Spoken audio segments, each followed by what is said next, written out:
دیکھیں یہ کوئی بخاری مسلم میں کوئی حدیث نہیں ہے کہ رسول صلی اللہ علیہ وسلم ہاتھ باندھ کے نماز پڑھتے تھے. کوئی حدیث نہیں ہے, کوئی ایک بھی صحیح حدیث نہیں ہے بخاری مسلم میں ہاتھ باندھ کے نماز پڑھتے تھے نا. جتنی بھی احادیث ہیں ان کے نماز پڑھنے کی وہ یہ ہے کہ اس میں ہاتھ باندھنے کا ذکر نہیں ہے.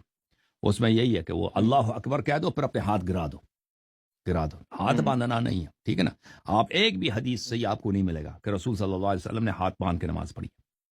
بخاری میں یہ ہے کہ ایک صحابی کہتے ہیں کہ ہمیں حکم ملتا تھا کہ ہم ہاتھ باندھ لیں, کہ وہ نہیں کہتا کہ پیغمبر نے بولا ہمیں حکم ملتا تھا. اب یہ حکم ملتا تھا کب ملتا تھا؟ مثلا عثمان کے زمانے میں تھا, خلیفہ ثانی کے زمانے میں تھا. ٹھیک ہے نا.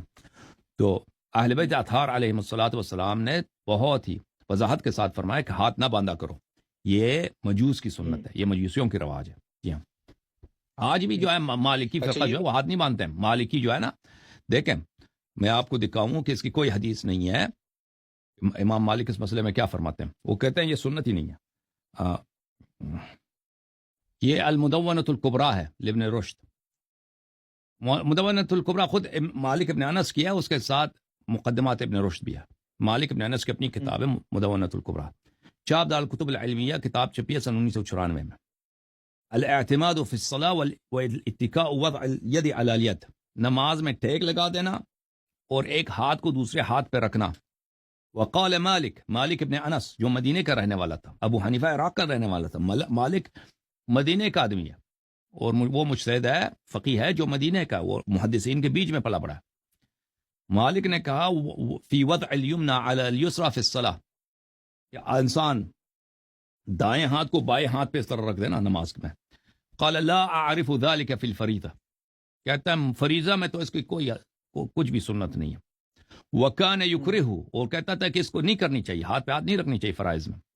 کہتا تھا نوافل میں اذا طال القیام فلا بأس بذلك يعین به نفسه, کہتا ہے نوافل میں سنت نماز میں اگر کوئی شخص مثلا بہت نماز بہت طویل ہو جائے, لمبی ہو جائے, تو وہ تک جائے, وہ اپنی تھکاوٹ دور کرنے کے لیے ہاتھ ادھر رکھ دے تو کوئی اس میں کوئی جائز ہے, وہ جائز ہے, نہیں کہتا تھا کہ سنت ہے. کوئی کر دے تو صحیح ہے.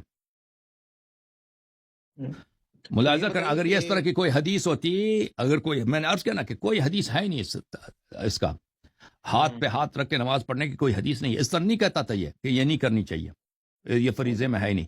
یہ شرح سے یہ بخاری ابن بطال کیا جزء ثانی صفحہ نمبر 358, ملاحظہ کریں. ورأت طائفة ارسال الیدین فی الصلاۃ, ایک بہت بڑے تابعین کا اور صحابہ کا گروہ ہے جو نماز ہاتھ کھول کے پڑھتے تھے. روی ذلك عن ابن زبیر, عبداللہ ابن زبیر, اسی طرح حسن البصری, سعید ابن المسیب, سعید ابن جبیر نے ایک شخص کو دیکھا کہ وہ ہاتھ باندھ کے نماز پڑھ رہا ہے, تو فذهب ففرق بینہما, جا کے اس نے ہاتھیں کھول دی کہ ہاتھ کھول کے نماز پڑھو.